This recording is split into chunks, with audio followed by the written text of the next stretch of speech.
आज ज्ञानवंत आहोत, प्रत्येकाला नॉलेज आहे, प्रत्येकाला कळतंय, पण हे जे ज्ञान ज्यांच्यापासून मिळाले त्यांना गुरु म्हणतात.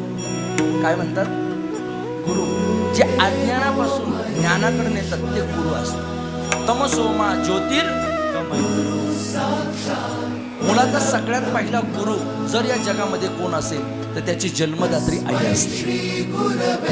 आई गुरु असते. नंतर शाळेमध्ये गेल्यानंतर शिक्षक हे त्याचे गुरु असतात. आज योगायोग फार चांगला आहे.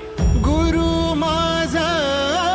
पुण्यामध्ये पहिली शाळा ज्यांनी ओपन केली गुरु हे शिक्षण क्षेत्राचे महर्षी असणारे, स्त्री जातीला पहिला शिक्षणाचा अधिकार संपन्न करून क्रांती सूर्य महात्मा ज्योतिबा फुले यांच्या जयंती आहे.